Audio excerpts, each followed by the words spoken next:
from PRX.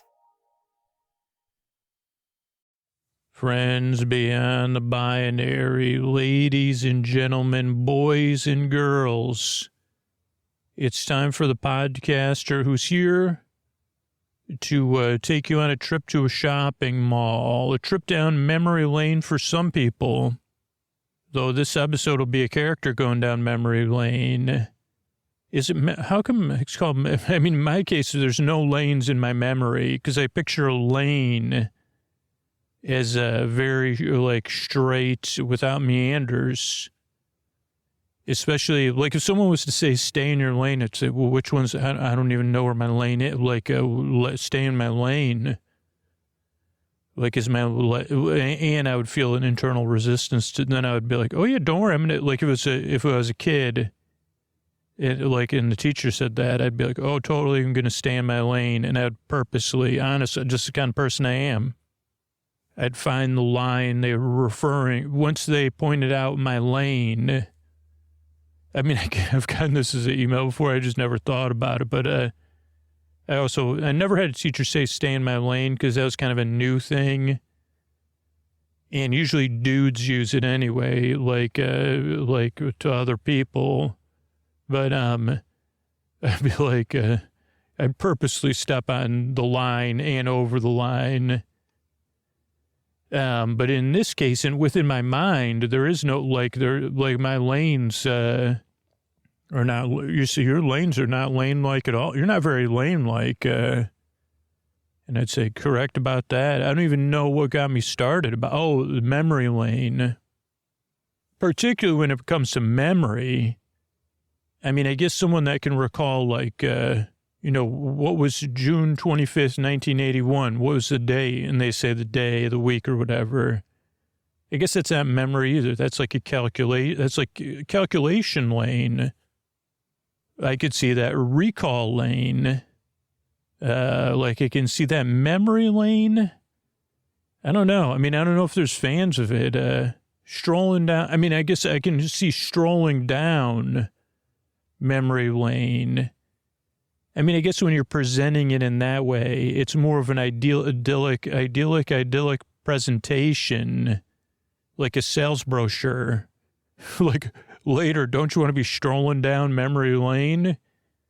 Oh boy, that's going to be good.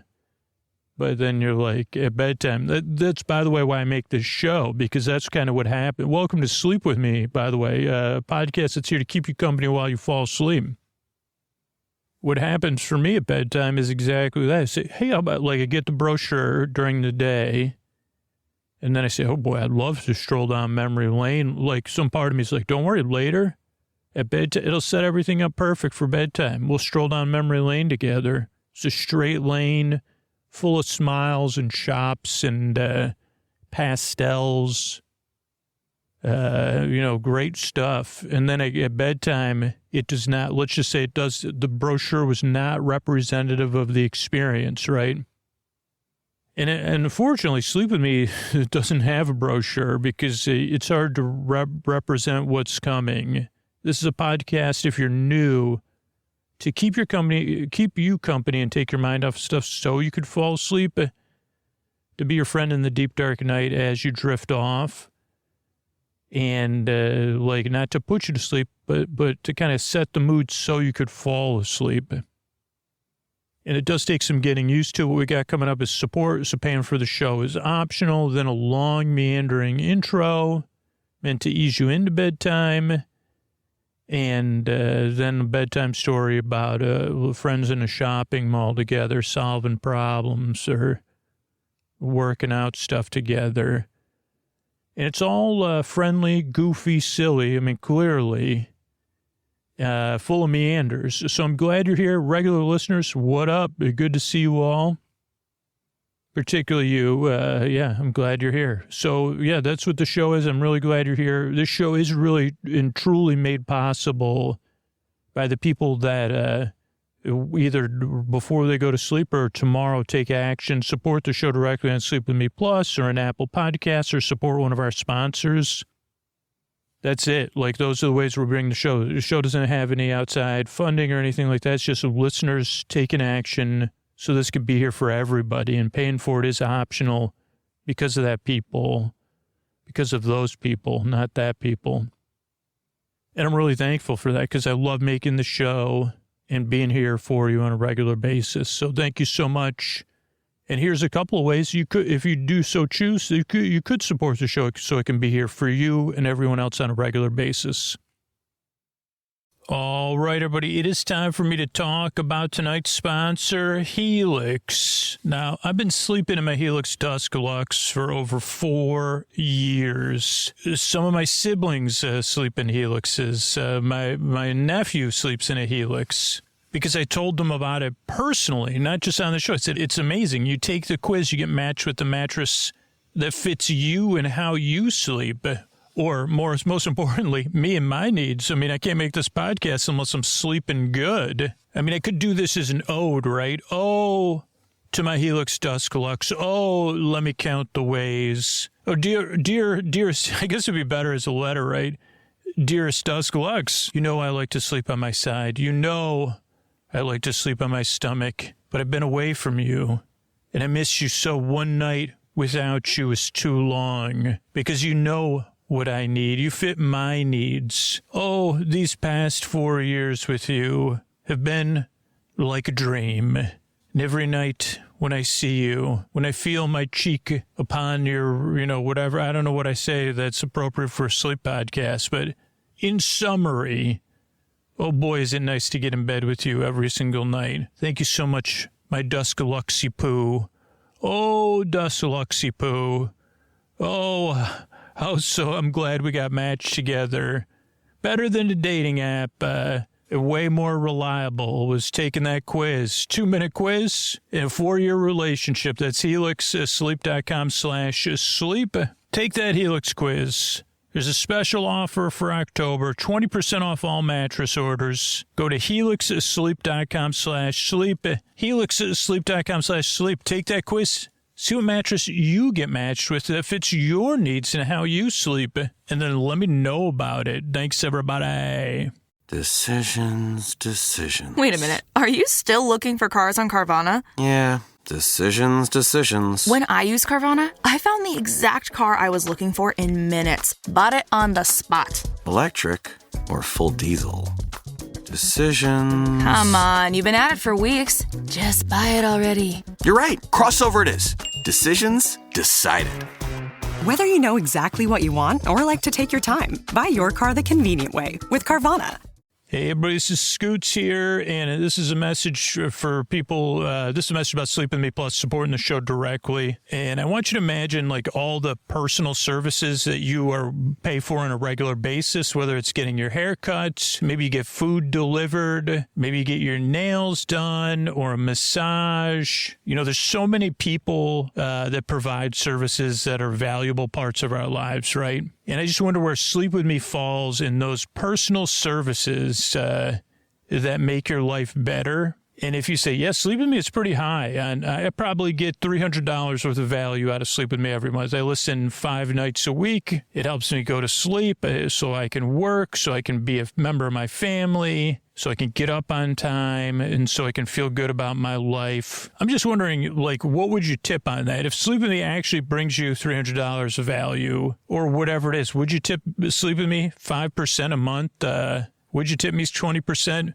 Because Sleep With Me is free, and the way it stays free, the way we're able to produce the show, are the people who are willing to pay for the podcast as if it was a service, because they know how much work it takes, because they value the show, because it makes their life better. Please support the show. Think about how much it's worth really to you, depending how much does Sleep With Me improve your life. If it was a paid service, how much would you pay for Sleep With Me if it has a positive impact, like the good feeling you have when your nails are done, when your hair's cut, when you get home from from going out and the babysitters put your kids to bed and fed them, when someone delivers your food with a smile, when someone asks if your drink wants a refill. Those are services that make your life better, and those are worth money to me. And if Sleep With Me service is worth money to you, the way we keep making it the way it's going to be possible to keep making it in 2025 is you and listeners like you just taking that action, saying, holy cow, yeah, it is worth $14 a month to me. That's about a good tip for Scoots. Or yeah, I'll support it with an annual subscription of what if you support the show with an annual subscription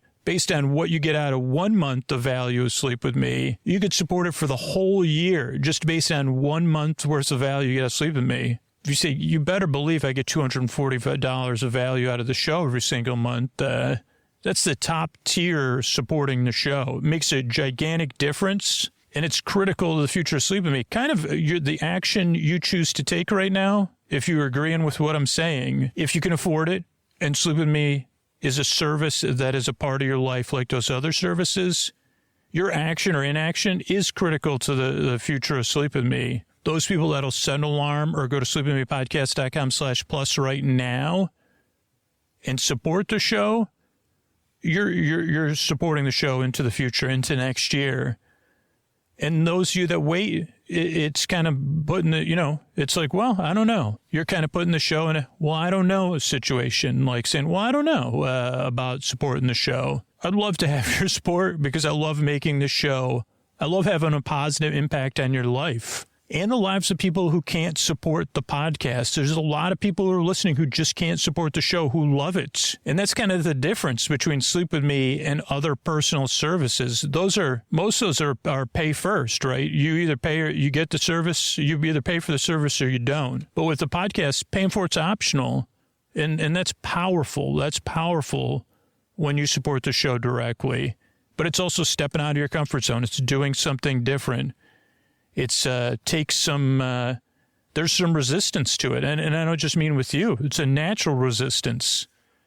And particularly with the bedtime podcast, it's really hard to convince people, even when they agree with everything I've said so far, to take that action. So if you agree with it, don't wait. Just say, hey, Scoots, here's a tip. You do make my life better. You do deliver my lulls with a smile. I do feel better, almost as good as when I get a really good haircut or hairdo or whatever you call it nowadays. It is like a massage.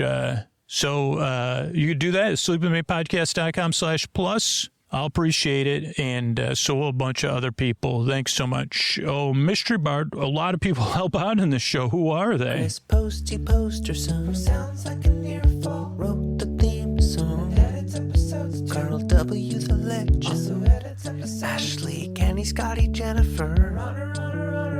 Eric and the team at Astound are on the website. I am the mystery bard. I do the lullabies, yeah. I do commissions at JonathanMann.net. I'll write a song for you. Any reason at all. You can tell me the story and I'll make it personal. You see the kindness shine straight on through when the listeners form their own Facebook group. Keith, Stacy, Sarah, Julie, and Jennifer. These are your moderators. Get support your scooter on Patreon. Buy the merch and support the sponsors. You can find anything you want at sleepwithmepodcast.com. And we're so proud that we could dance. Rusty Biscuit, Lois, Anna like banana. Leah does the transcript. Thanks, Mystery Bard. If you want to be a rebel, if you believe in Sleep With Me, think about, and you can afford to support the show, sleepwithmepodcast.com/plus. Thanks, everybody. Hey, are you up all night tossing, turning, mind racing, trouble getting to sleep, trouble staying asleep? Well, welcome.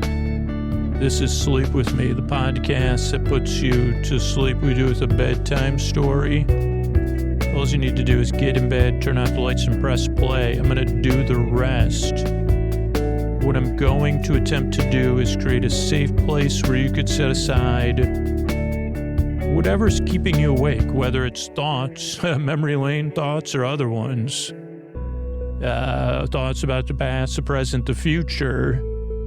So thoughts, it could be feelings, anything coming up for you emotionally, or feelings that are just there. Physical sensations, changes in time, temperature, routine, work schedule. Maybe you work a different schedule. Maybe you're anticipating something. or you're going through something, you're going somewhere, or you have guests. Maybe you're a regular listener, or maybe you're just like you say, well, I just got to get through this next thing, and I need something to keep me company and help me fall asleep. Whatever brings you here, and whether this podcast works for you or not, I hope you feel welcome, at least in the sense that I really am glad you're here. And I'll explain. If you don't like me already, I have a website. Well, I'll just tell you, sleepwithmepodcast.com/no thank you. And that'll take you to other sleep podcasts and sleepy stuff. Because the key of the show is that you deserve a good night's sleep. You deserve a bedtime you don't have to dread. You deserve a bedtime you could feel neutral about or look forward to. A bedtime where you get the rest you need so your life tomorrow is more manageable. And ideally, you get the rest you need on a regular basis because you deserve it. You deserve to be out there rested and living your life. And myself and all the people listening right now across the world, we share something in the deep dark night. Kind of hard to put into words, but I always try because, I'm here to talk you off to dreamland. But it's also important for me to try to touch on what it is that we share, which is a sense that, it's just that for some reason, and each person it might be a little bit different, sleep does not come easy to us always. And maybe it's just a temporary thing, or maybe it's something you deal with on a regular basis. And I can relate to how that, I mean, I know how it feels for me. And there's a whole field of feelings in there. And sometimes it's related to different stuff.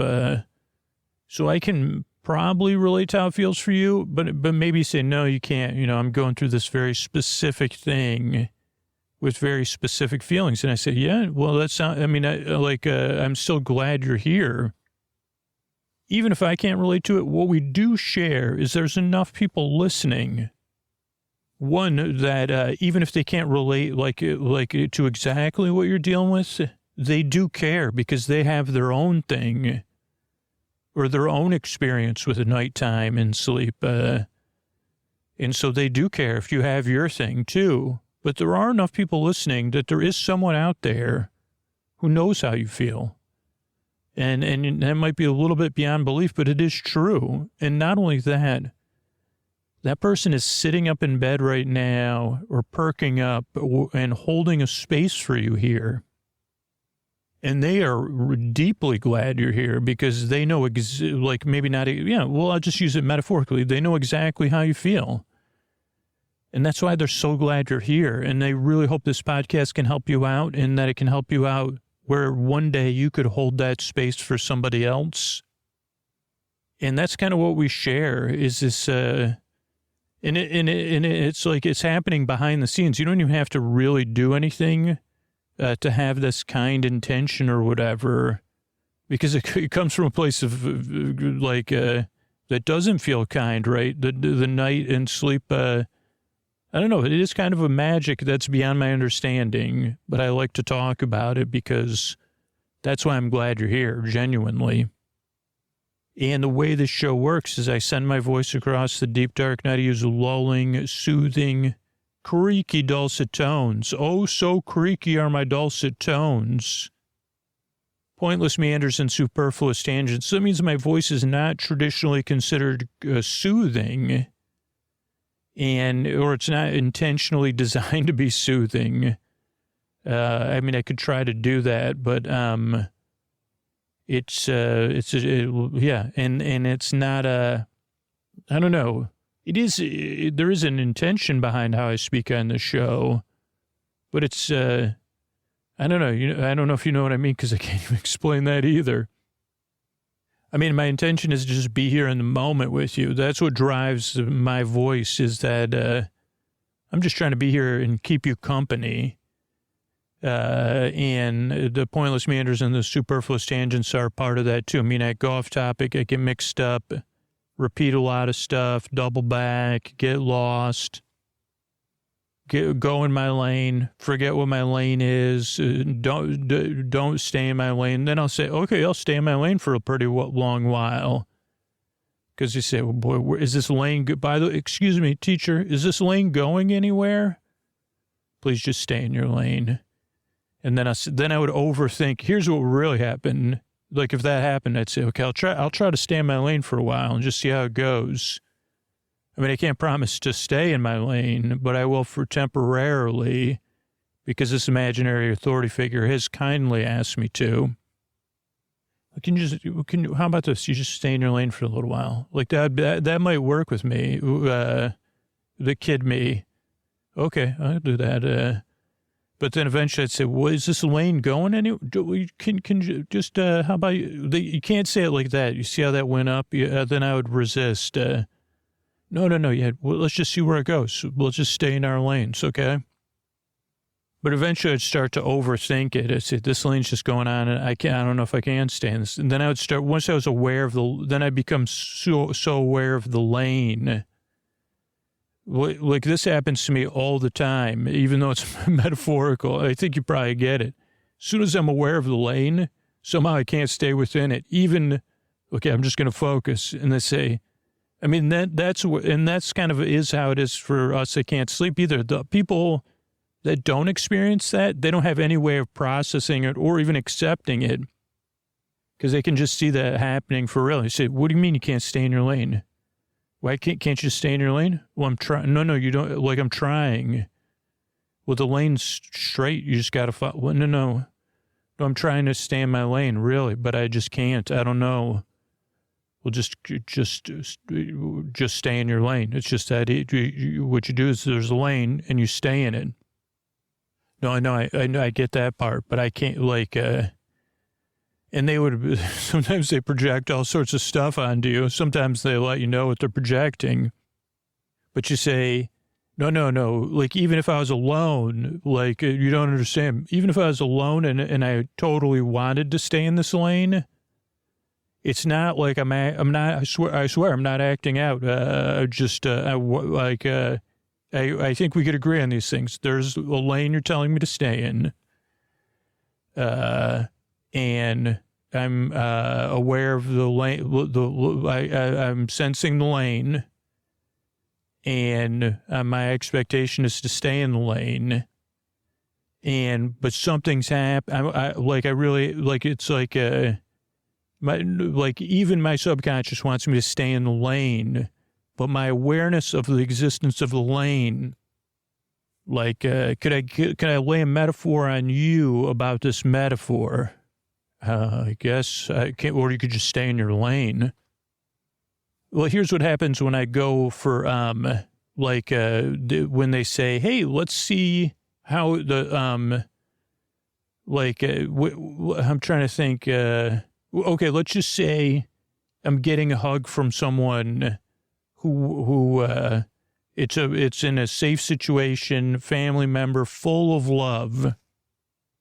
And then they hug me, and I'm trying to hug them back. And they say, can't you relax and just give me a real hug? And they say, my honest response would be, not anymore. It's not, I can try to hug you, but it was already hard. But it's not you, but it's not quite me either.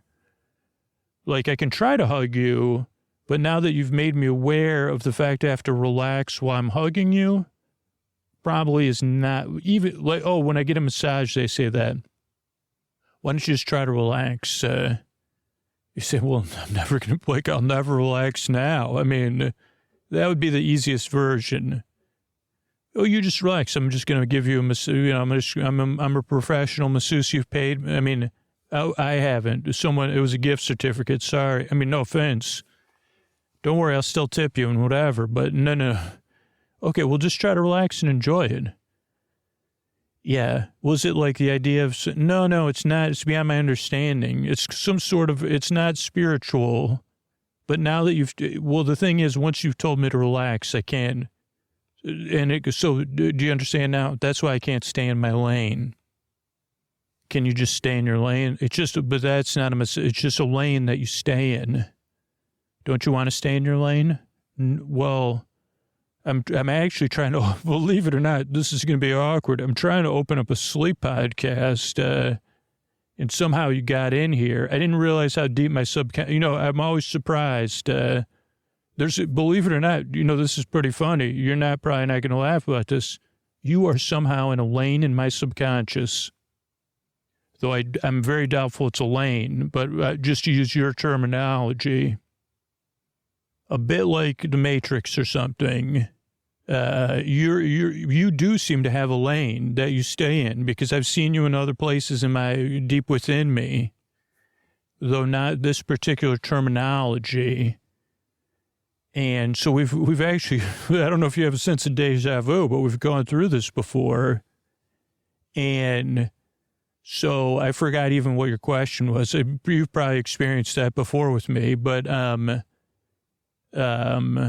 yes, so I just can't stay in my lane. I do desire it, or I do desire your praise and approval and a non-conflict, but my awareness that there's a lane makes I'm not being rebellious, and I'm not, it's much more, in this case, it's mechanical.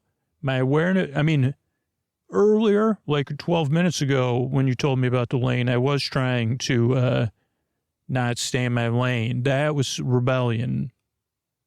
Now, think about what it's like to be me. Now I desire to stay in the lane and not rebel against it, and I can't stay in it. I think that about sums up bedtime, too. Holy cow, though. I'm trying to explain about Sleep With Me, the podcast that puts you to sleep. But those are pointless meanders and superfluous tangents. And this show does take a lot of getting used to. One, because it's a podcast that you just barely listen to. I think that part I've made apparent. It's like, it's different, but you can just kind of pay attention. You say, oh boy, he's really stuck in this. Now I'm stuck in my lane. You're right. It's slightly relatable to some people, totally relatable to other people, or maybe you know someone like me. Maybe you can't relate, but you say, oh no, I know, I had you in my class. I've met a lot of people that said that I had a student just like you. And I wasn't even a teacher, but I'm the one person who gets emails from gurus like that. They said, this is coming from a deep within a monastery. I sensed a disturbance in the force, and then I listened to your podcast, and I realized, but again, the show's meant to make you feel less alone, and take your mind off stuff, to be a friendly voice. But it does take some getting used to. One, because you're going to be skeptical. If you weren't skeptical before, come on. You might be skeptical now, or maybe I've gone so far afield I've eased your skepticism. But even if I have, you came here looking for a podcast to put you to sleep. It may be because someone recommended it or you searched for it, and you're like, "What? This is going to put me to sleep? When is the Well, yeah, I'm here looking for something in the guru realm. Like, can't you stay in your lane and make a sleep podcast?"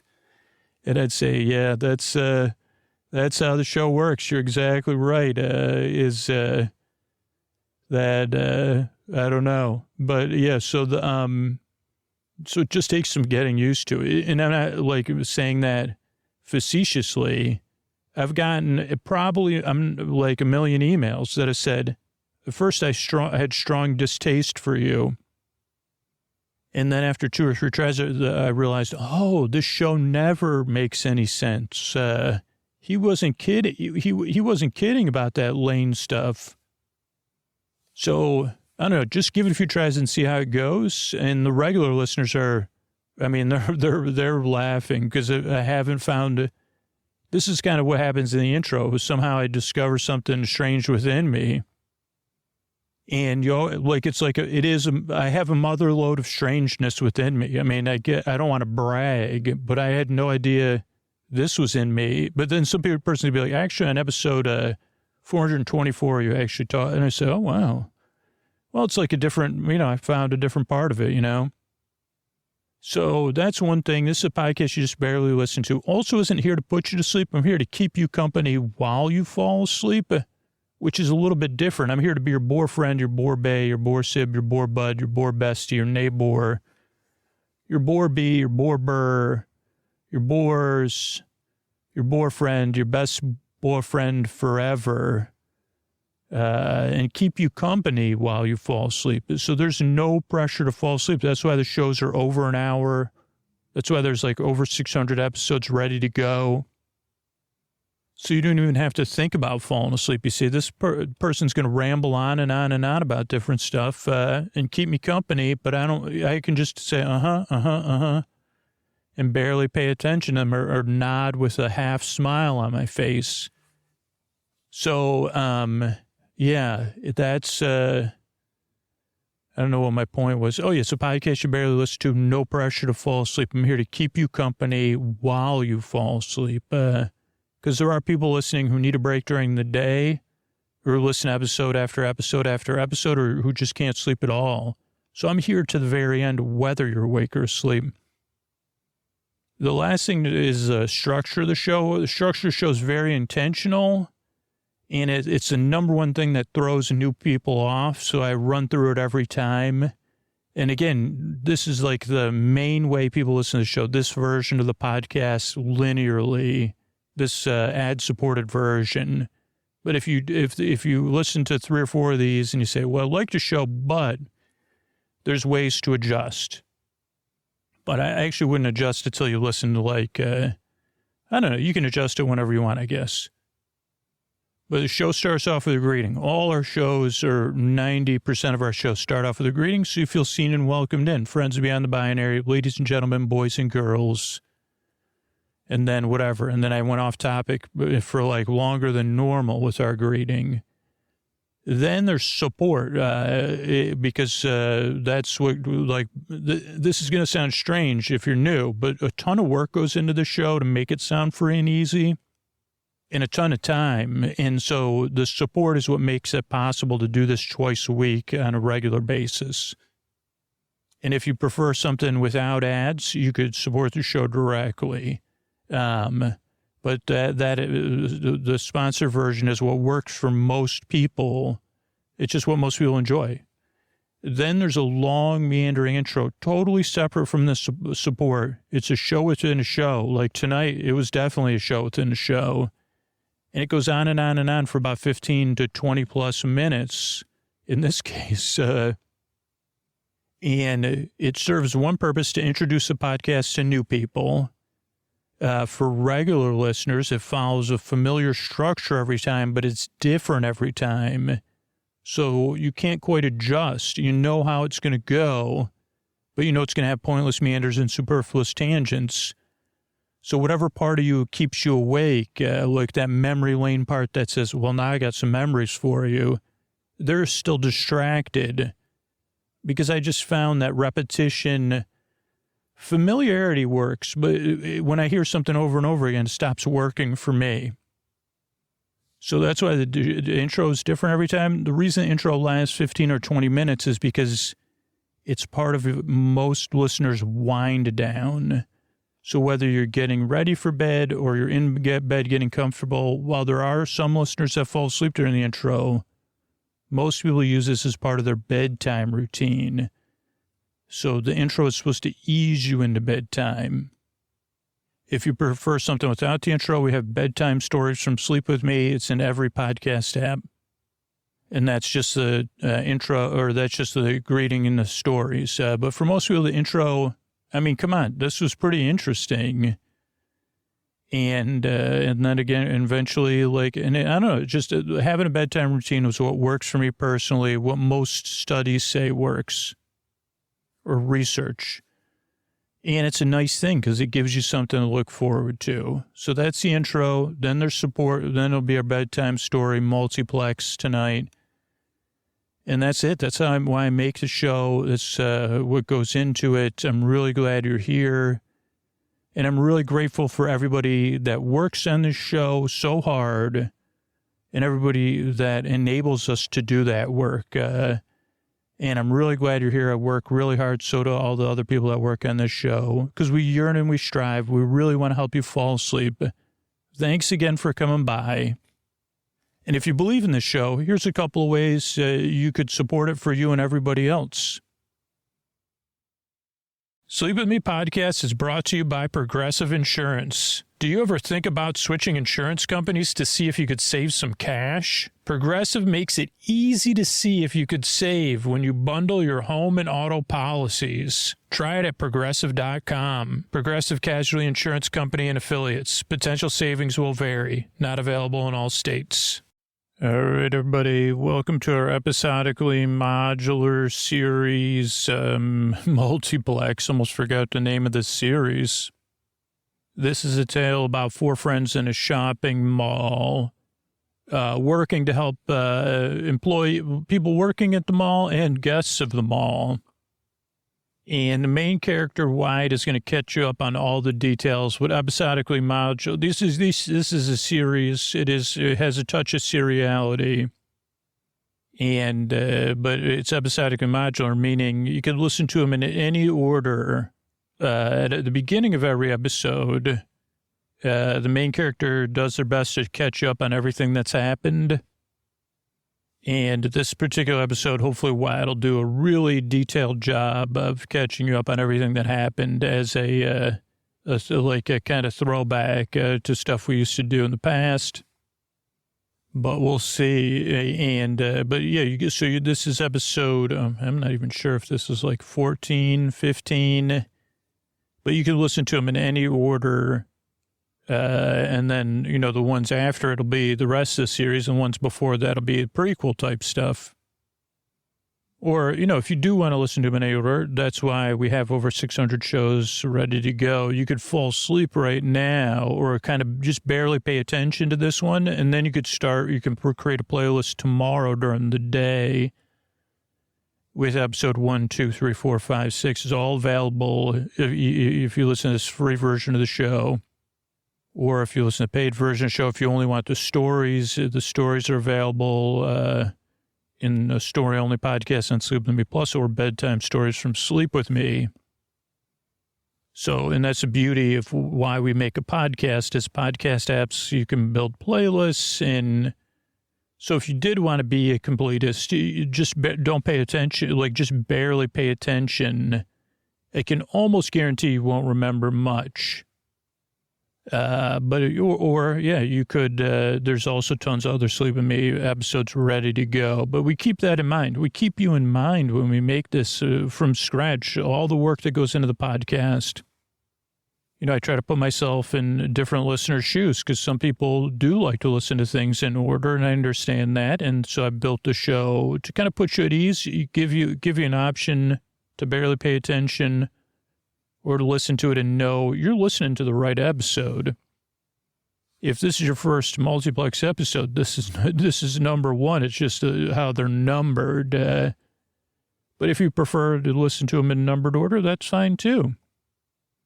I got your needs in mind. But for most people, you're just kind of paying attention to me. You're half paying attention to me. But if you are paying attention, I guess in the end, I want you to know I'm paying attention for you and to you. And I see you. And that's why we decided, because it used to be modular stuff was only for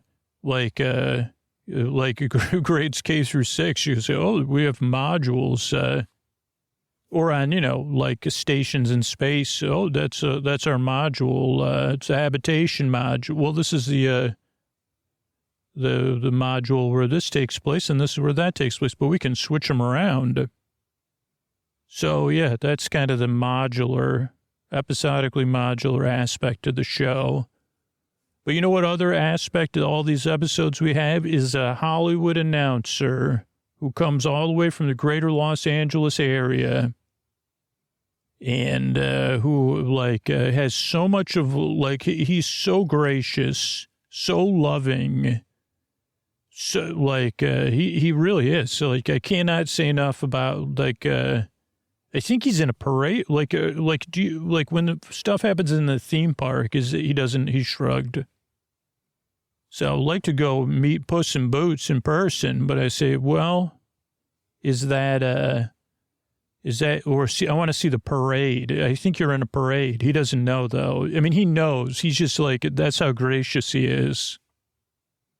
I guarantee, like, I'm going to make eye contact with him, and now I'm going to look away. Why he is deflecting isn't because he's comfortable. He's so gracious. He's comfortable taking compliments and praise and stuff like that. But he's so gracious that he said, just in case, he will never tell me if, like, at the theme park, it's his voice or not, because he wants to give graciousness to the person. If it's not his voice, he doesn't want to take away from, like that's, I get like, so he's keeping in mind any other voice performers, including imaginary voice performers. He's also keeping in mind my feelings. He wants me to go and have my own experience with Puss in Boots in a parade or a meet and greet or whatever, and not like be analyzing the voice and just, it's not possible for me to be fully immersed. But as a matter of fact, I'm more comfortable with, I'd say that's about close enough, Puss in Boots. Is it Puss or Puss in Boots? And if you like, do you sign it with an N, like Puss in Boots? Puss in Boots is shrugging at me now. But he comes all the way here because he cares about you listeners in your sleep, and he loves just doing this. And so without further ado, our Hollywood announcer, Mr. Antonio Banderas. It's good you bump the mic with your chin. As the friends beyond the binary, as the ladies, as the gentlemen, as the boys, the girls, it's time to journey into some multiplex. Yeah, man. Oh, boy. I liked that. All right, everybody. This is Multiplex, and take it away, Wyatt. Hi, everybody. My name's Wyatt, and good to be talking to y'all here. And I'm here to tell you a tale. I've been recording these audios to tell you a tale that's, there's a reason I'm telling, two reasons I'm telling you this tale. It's a tale of an adventure, but the style of tale, I believe, is untold. The adventure itself, adventures get told all the time. And I guess it really comes down to, a lot of adventures, they say, oh, boy, that's the Harrow's, if it was Harrow, if that was the character, it'd be Harrow's journey, right?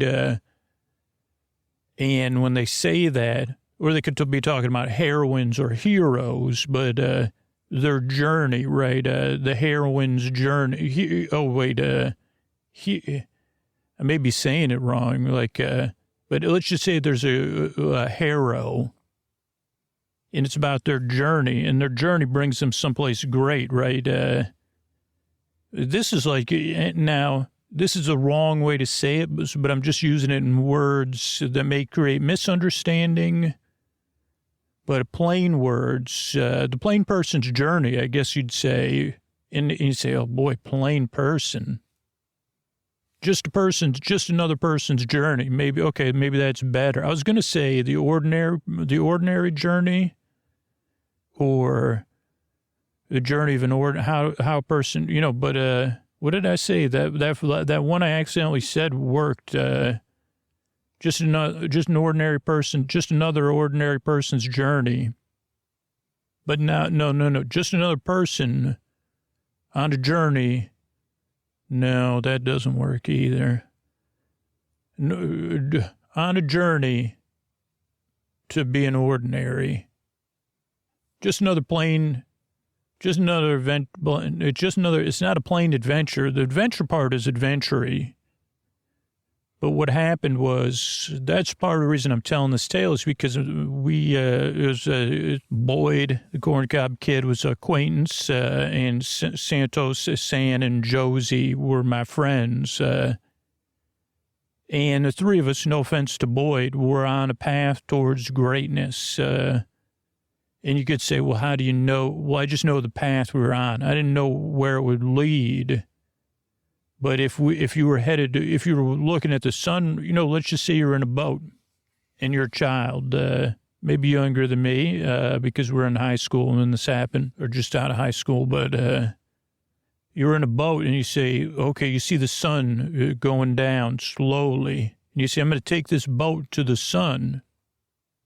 like, and I'm going to row the boat that way, and let's just say time slowed down or whatever, you really think you're going to get there. That's your destination, the sun, or the sun on the horizon, or wherever the sun sleeps, and you're going there. Now, you may say, like, there's no way to get there. And I say, well, maybe it wasn't a great example, but you get the idea. We were headed towards greatness. That was where our compasses were set to. That was our true north in this metaphor, where the sun would have been, I don't know, is that your true west or just mostly west?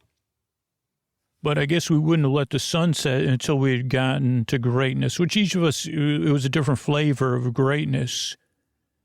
And it wasn't just a greatness foisted on us by our parents or society, though those were contributing factors. It was a greatness that stirred inside us. Whether that, when the stirring began, I can't say. Because it was, like I said, the vibration or the type of stirring was different in each one of us, where we were headed. Or where we thought we were headed, or why we needed to get there. It was a yearning before it was a need or a want. And what I mean by that is I say, what is this? But it's driving me towards this goal. And I realize there's logical and emotional reasons why I want to get there. But there's something else, too, that's driving me towards the halls of ivy in my case. And that's where I'm supposed to be. And not just there's some selfishness for it, but it's also like, oh, this is where I could do the most good, have the most opportunity to do good, which is a part of greatness, maybe. To be an agent of change, all those things. And that's where we were headed. And yeah, we had achieved, and we were high achievers. And that doesn't take anything away from other people. Like we said, Boyd was not on that path, though Boyd did achieve greatness, which is a bit of irony. But this is an adventure, how three people on separate paths towards separate goals in the same vicinity, or I don't know. Wasn't like we were delusional, like we were going to become Greek gods and goddesses or anything like that, But we could have been, I don't know, leaders, or I think I'm explaining it well enough.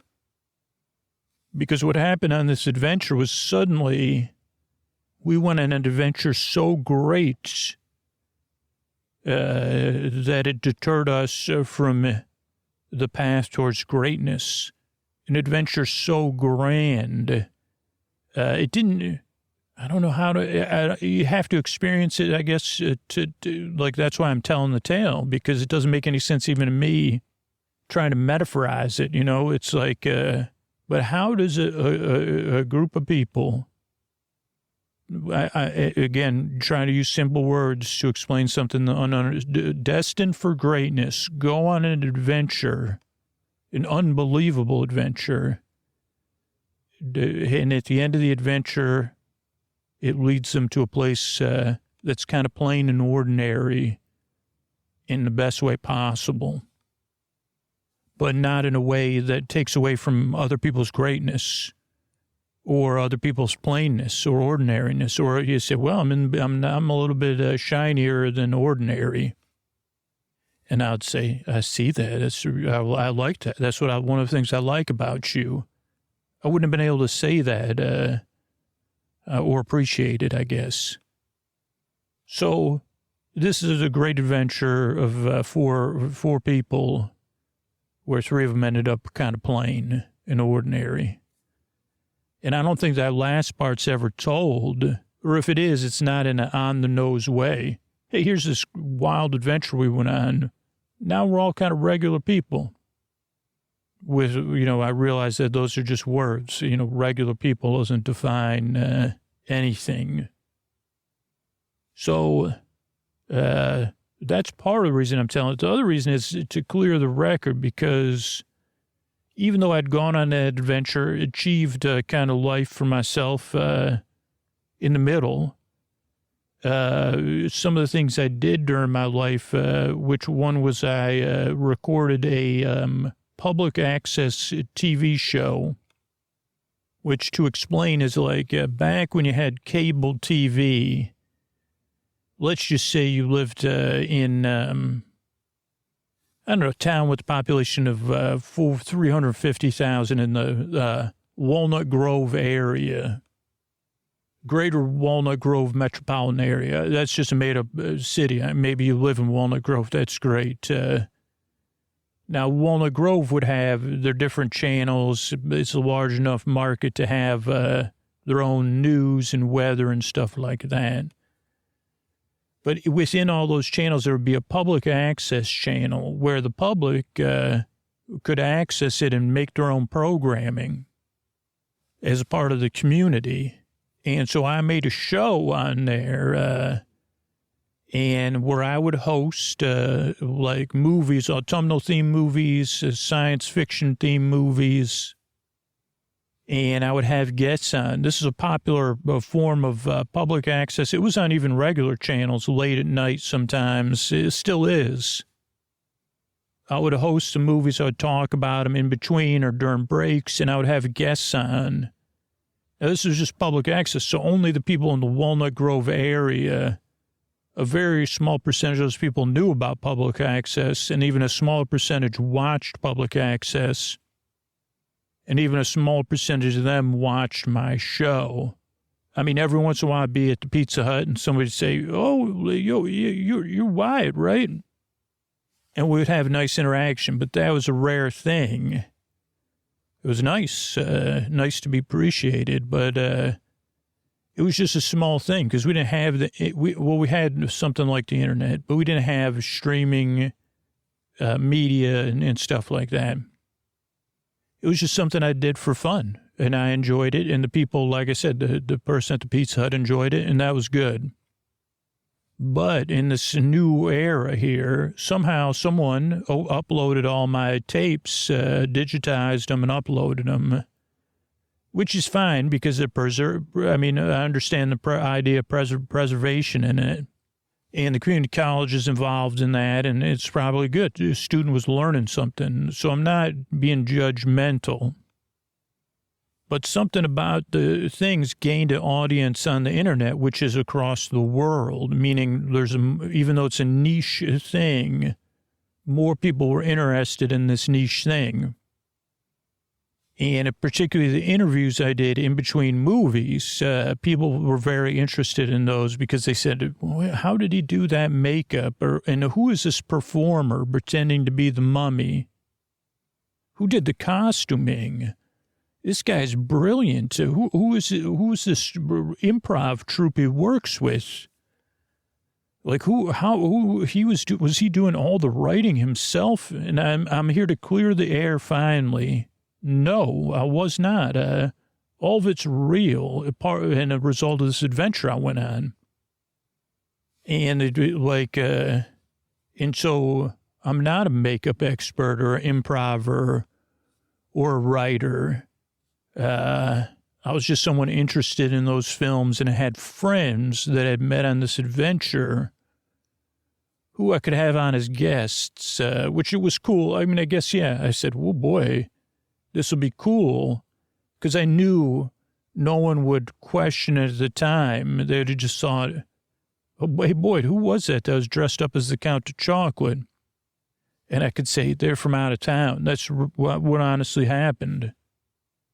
You know, plugged into the circuit. That's another thing I would say. And they would never question it, because if you did watch, I still had the people on from the circuit, which was like they were traveling to the conventions. They went from town to town, and they would go on programs like mine to promote what they're doing, to promote the comic festival or the movie festival or their latest book or documentary or their movie that was coming out.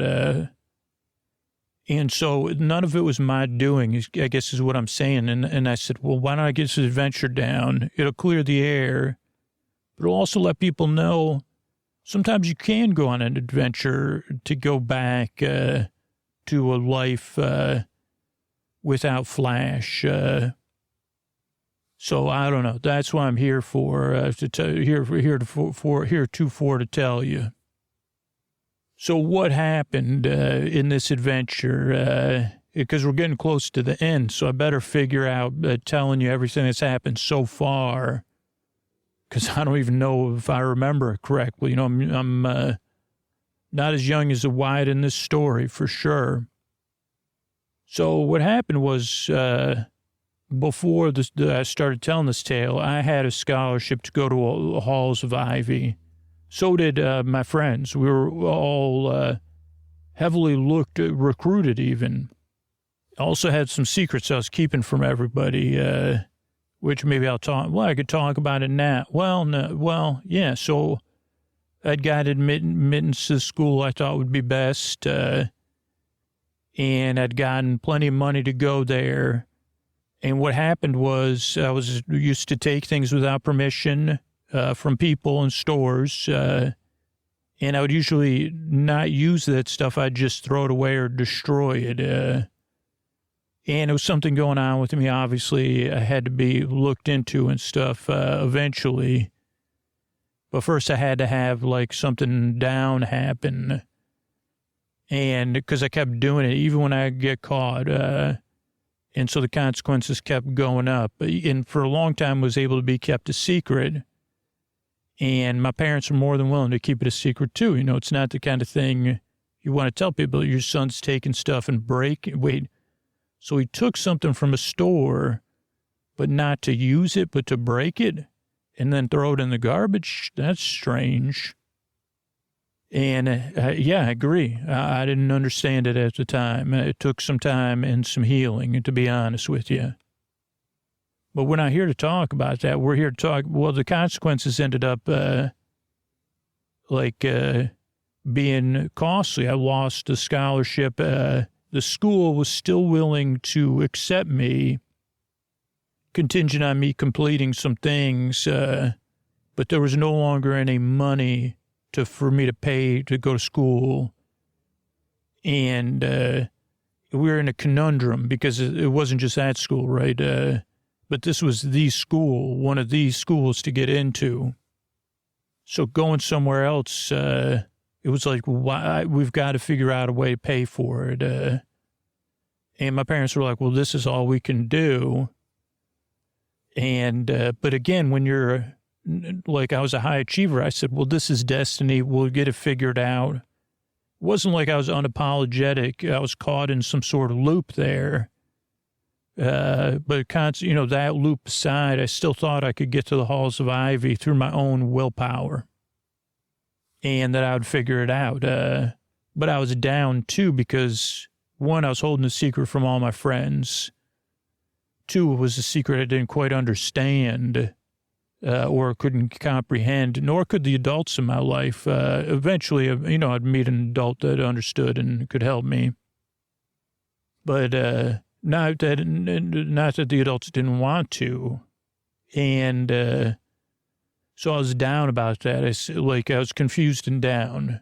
But at the same time, I still had a spark of I'm on this path towards greatness.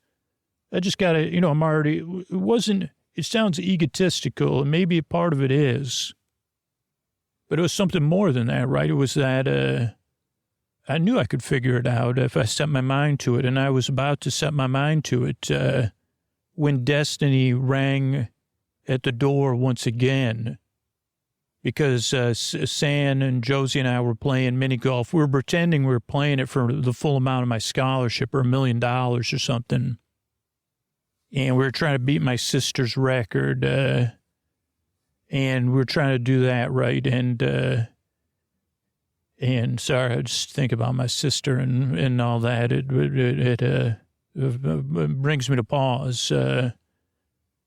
Because maybe that was intertwined, and I've learned to pause. So I'm here with you. And so we were playing through that, and I ended up not beating my sister's record, so I didn't win the imaginary $1 million. But like out of this culvert, that's a part of that was like connected to the mini golf course, Fairview Glen, like a little gully with a creek. The creek empties into a culvert, goes under this major road. Out of that culvert came Boyd, who went to our high school, the corncob kid. And Boyd was carrying a bag with Julius J. Juice concentrate. Julius J. Juice used to be a popular place, kind of like the pretzel places you see at the mall today. There's always a pretzel place, right? Even at the outdoor malls. And there used to always be a Julius J. Juice where you could get Julius J. Juice. And I think they sold other stuff too, but it was most famous for the bubbler with Julius J. Juice in it, which was some sort of, I mean, it's mind-blowing. Though now there's dirty soda, which is popular. But Julius J. Juice was like some sort of orange juice drink that tasted good. And, but it was made from concentrate. Who would have known, right? Because they had fake oranges and stuff. They never said it was fresh orange juice. I'm not saying that. I guess the only thing I'm saying is people that like Julius J. Juice liked it, right? But as things rise and fall, come and go, the store and the business that ran it closed. And also the mall, I guess I'm getting ahead of myself. So Boyd had this concentrate, and Boyd said, it came from the mall through that culvert. Now the mall Boyd had come from had been closed for some time. It was a mall from when we were really young, but since middle school had been closed, I think, or maybe even 6th grade, I don't know, 7th grade. And the mall had closed, and I think even the ownership of the mall had gone away, and the company that ran Julius J. Juice had gone away from existence, right, been liquidated already. That's only important because Boyd said, I got this can of this Julius J. Juice concentrate. I'm going to sell it for a lot of money. And we were impressed. And, that's the kind of things teens do, impress one another. Because Boyd was like an associate of ours, but we weren't friends. But, Boyd was kind of a loner. And we said, wow, that's a lot of money for a can of concentrate. And then Boyd quickly alleviated us on the ethics because Boyd said, the store's full of this stuff. It's concentrate. It's in a sealed can. All the cans are intact. And the mall and the store are gone. So this is like forgotten merchandise. No one owns it. So even if it's not even a gray area, though we're not supposed to be in the mall, so that would be the gray area. And, but if we can get it out of the mall, we're out of the gray area, and it's not hard to accomplish because the mall's just closed. It's not like, there's a fence around it, or no, like two sets of fences, it turns out. And, I guess those fences were pretty intact because no one had gotten in or, it wasn't like people would sneak into the mall for fun. So Boyd said, but I got a way in through the culvert, and if we can bring it out, I can sell it on alt.treats.julius.juice or something. I don't know, something like the internet, what would become the internet. And there's a large demand and a large number of cans of this stuff. Boyd said cases of it. So if we can get it out of the mall, Boyd could sell it. We could share the money, and it was a significant number of cans. So even over time, it could help. It was destiny was knocking at my door, right? And my friend saw that and said, we'll let you keep the money. So we headed in through the culvert, and we kind of got separated because my friends were like, why don't you two go and keep the cans? We'll help you later, but we don't want to be sneaking around the mall. mess up our scholarships, you know. So we agreed, but then my friends got sidetracked. We all ended up in the mall, basically. And we thought we'd get these cans and leave, but then things changed. There was something different about the mall once we were inside. And I don't just mean visually. I mean, inside us, it felt different inside the mall. And at first, that was easy to just be like, well, we're not supposed to be in here, right? Or we've never been in a mall that's been closed, because it was clean. And we met a worker from the store, like the flatware store. And they said, if we need your help, somebody took something and I need to put it back in stock. And eventually found a person wrapped in, wrapped and stuff, the mommy.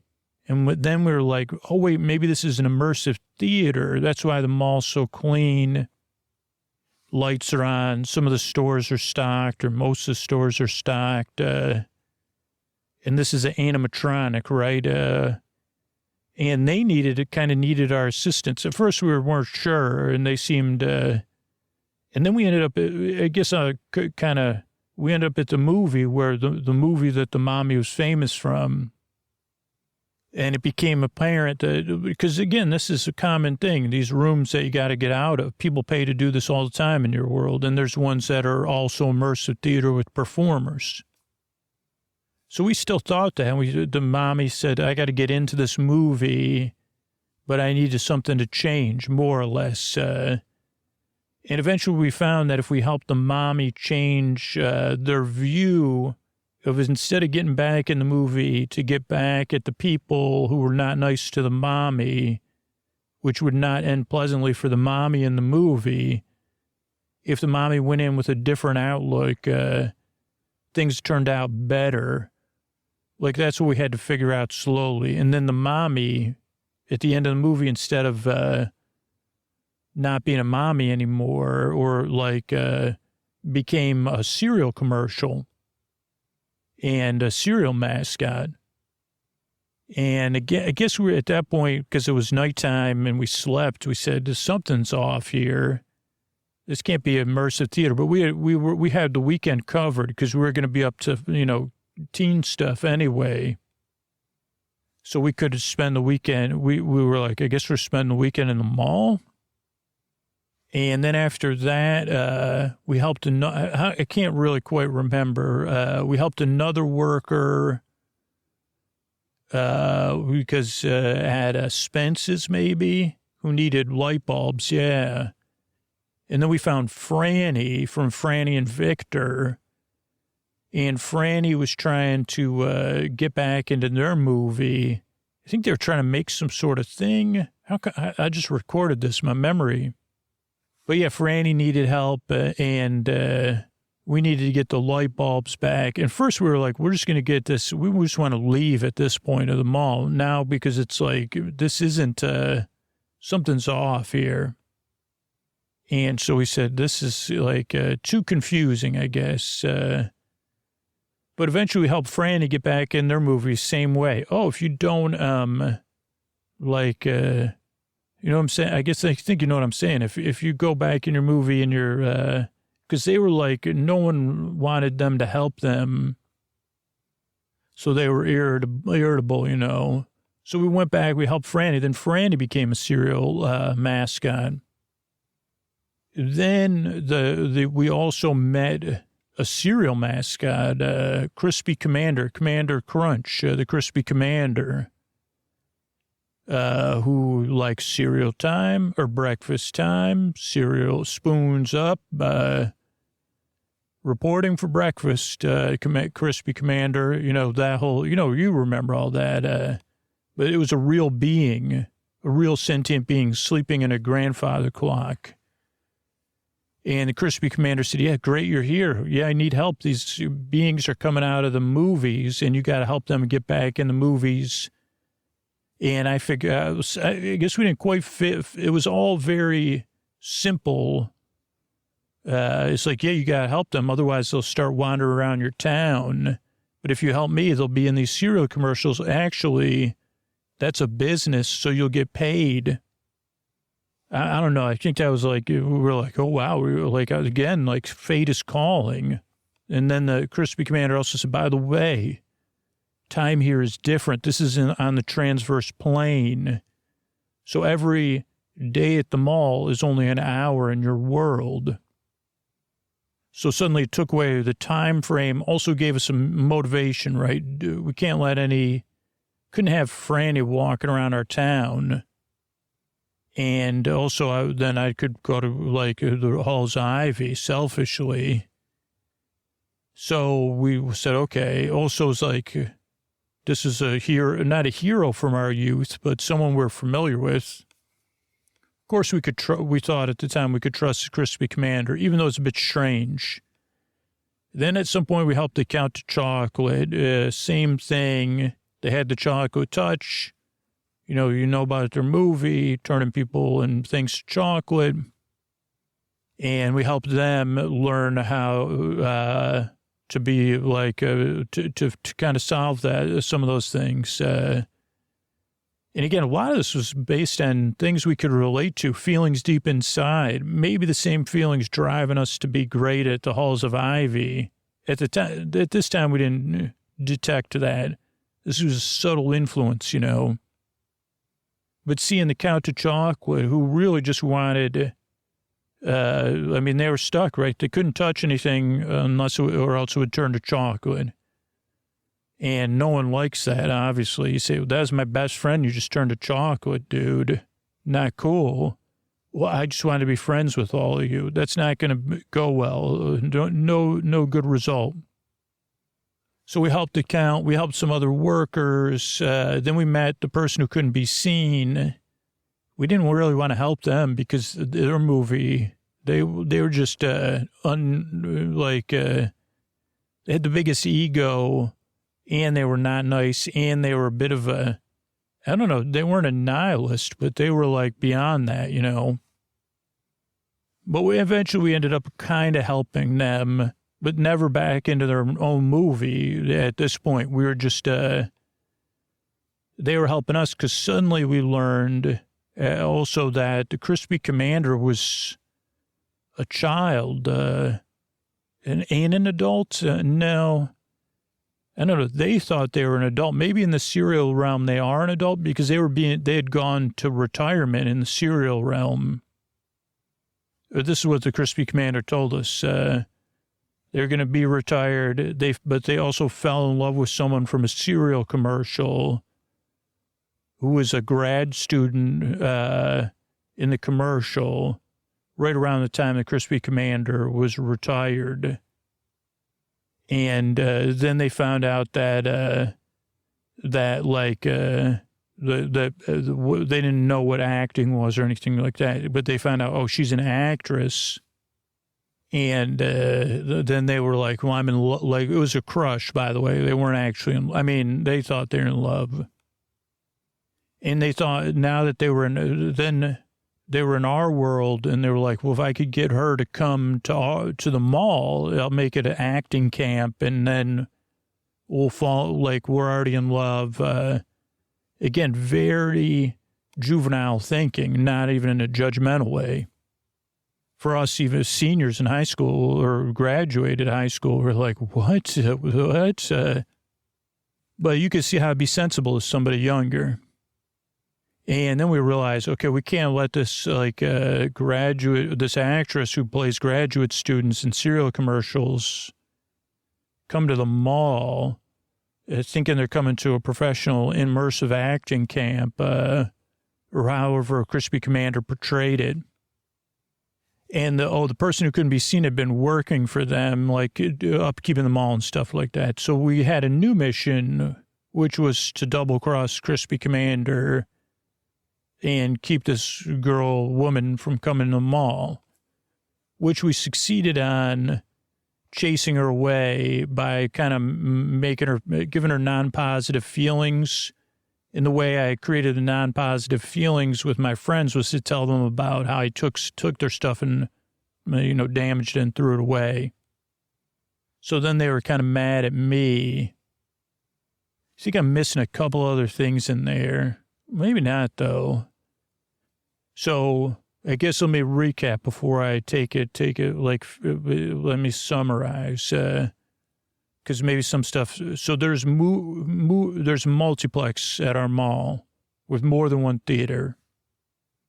We had seen the projector, so there's some sort of magical transverse plane thing happening. The way the transverse plane works, as far as we understood it, was like, it's like where multiple universes intersect, but things only cross over from one universe to the other because they're in need of something or they're needed.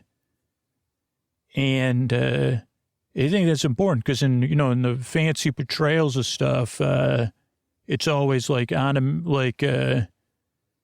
I think that's just interesting and it makes sense for all of this. So, like, why were there workers? Where were they from? I don't know, but they were in need of getting help. Maybe they were from the mall world. I don't know. Maybe they were. It doesn't really matter. So basically, there's a world where these movies are. I don't understand it. Let's just say that. But when a movie would play, when the transverse plane was sitting on this mall or was intersecting, the main character from the movie would come out of the movie, and then they'd kind of be lost, and they needed help getting back into their movie, which was their home. The problem was their movies never ended well for them, even though they were the star or the movie was named after them. Count of Chocolate, it really wasn't like, it never worked out in the end for the Count of Chocolate. And so they were in need, right? At least by our definition and by the Crispy Commander's definition, the way to help them, or by helping them, they would then escape their home, their world, to go to the cereal world, I guess. Maybe also be in our world as in cereal and cereal commercials. Again, because it's not something you can understand, but it's kind of like when you're looking out the window and you're looking into a mirror and the mirror's reflecting something. Or you're looking out a window and there's a mirror and then you see yourself. It's you, but it's not you. Right? Again, this is hard to explain. But so it was real, right? And the Crispy Commander was real. Crispy Commander had somehow got to the mall, I guess, because they were in need too. But I guess at the time, at first I thought, I guess I didn't understand this, but even now, were they needed? Because they were we were acting kind of,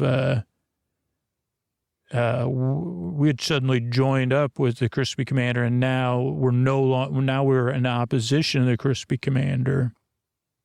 Because once the Crispy Commander felt like we interrupted his love story or their love story, they were very unhappy about it. And at first, and also my friends were very unhappy because I basically said, hey, I took the thing that meant the most to you and ruined it, and I'm sorry. I did it so they would send their non-positive feelings to the actress so she would just leave the mall and never come back. That worked. So now my friends weren't happy with me, and Crispy Commander wasn't happy with any of us. So our initial plan, our things weren't going great. And then it was like, okay, why don't you all leave the mall? I'll stay here with the person who can't be seen. We'll create a distraction. You leave. Go tell the adult. At this point, you're going to have to tell the adults because this has kind of gotten out of hand.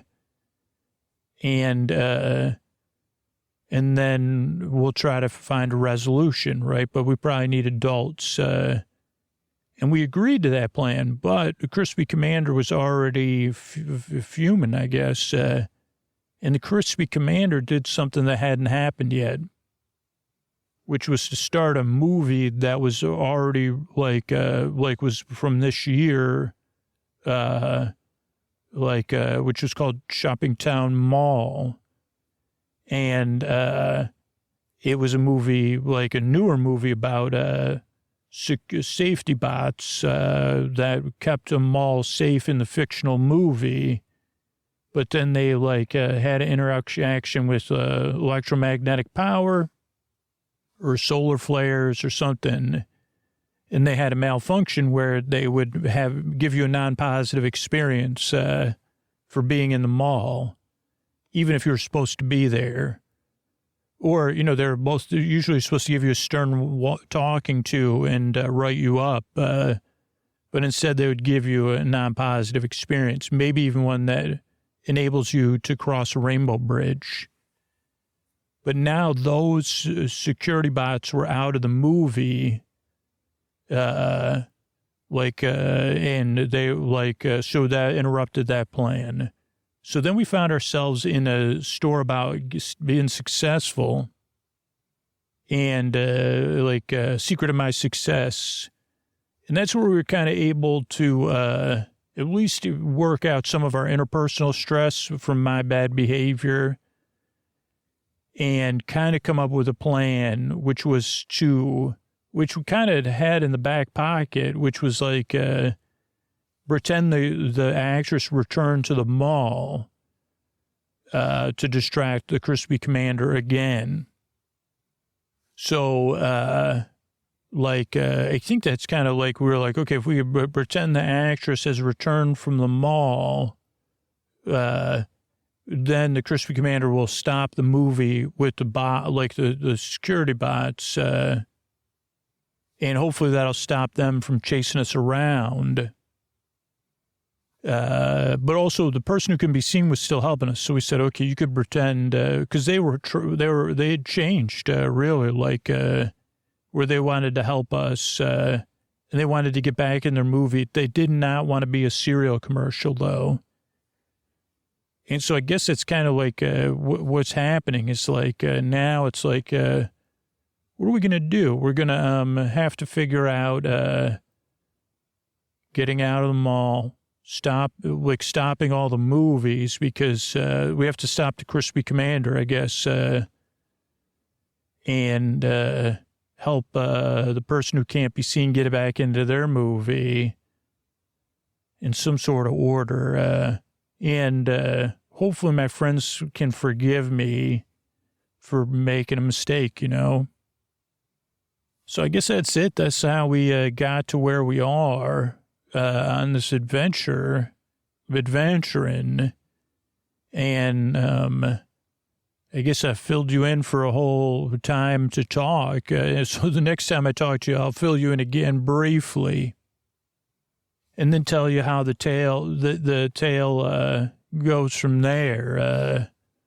And then maybe take a break from telling the tale for a while because, there's this is the classic section, So anyway, appreciate you listening. I hope, give you hope for being plain if you need to, but not plain is defined by plain, but as plain as in the Great Plains. So good night, everybody. Hey, this is Scoots. This is your tuck you in message about Sleep With Me Plus, kind of the engine that keeps the podcast going at sleepwithmepodcast.com/plus. And I also want to let you know, I do hear from tons of people who aren't in a position to support the show. And if you can't support the show, that is totally cool. I totally get it.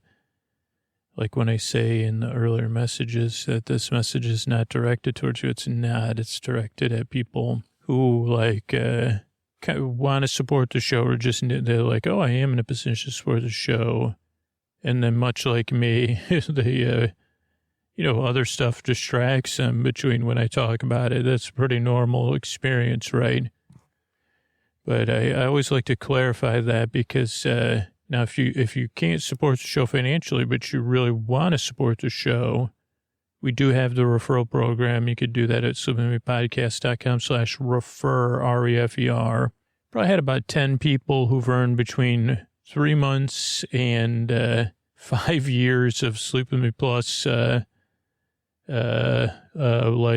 memberships, just by referring people to free podcast. So you could do that. You could also always check out our sponsors at sleepwithmepodcast.com/sponsors. check out the free trials or take the Helix quiz, and then maybe down the road, you never know. You might be in a position where you want a new bed, or you want to try out any of the other sponsors we have. But yeah, it's, I don't know. I always like to clarify that because it's not about the audience is, there's people there that like you don't get like that's the greatest thing about getting emails from listeners, especially the once a year where I do the kind of thing where it's like, hey, if you're in a position to support the show, let me know, because I do hear from those people every year, and I totally get it because I was in that position while making this podcast. I like couldn't afford a car. Could lived in a really small 1-bedroom place with my daughter, and whatever came in went right back out every single month. So I know like what it's like not to be able to support stuff. So don't worry about it. Again, like those messages at the top of the show are just aimed at exactly those people, because the majority of people, they sleep through the podcast, right? Or they prefer the ad-supported version. So it's just getting through those people that just need a little bit extra. Or they're like, oh, yeah, like I can put these, I don't use these subscriptions as much as I use Sleep With Me. Let me pause those other subscriptions, because there's a couple of subscriptions. I didn't even pause them. I said adios to, because yeah, I said, like, I'll start it back up when I'm ready to watch something on there, but I'm not going to pay for it. Just keep it waiting there because I don't use it on a nightly basis. So anyway, I'm glad you're here, and I just want to offer some reassurance and some comfort in the deep, dark night. That's my job. Now, if you are listening to this and you say, well, yeah, I have been putting off support and Sleep With Me, you are the person I'm trying to get through to. And I hope you're comfortable in bed. Don't worry, there's plenty of other episodes of Sleep With Me you could queue up after this. But think about setting an alarm in your phone, or putting a note and putting it on your bedroom floor and saying, tomorrow at breakfast, I'm going to go to sleepwithmepodcast.com/plus. I'm going to support that podcast. It's there for me night after night after night when I need it, because I do appreciate it. It does make my life Sleep With Me makes my life a lot better. And that's why I pay for a free podcast, or that's why I'm going to set an alarm now and do it tomorrow. Or send yourself a text, though I tend to ignore a text for myself unless it's about what I got to record. So thanks so much, and good night, everybody.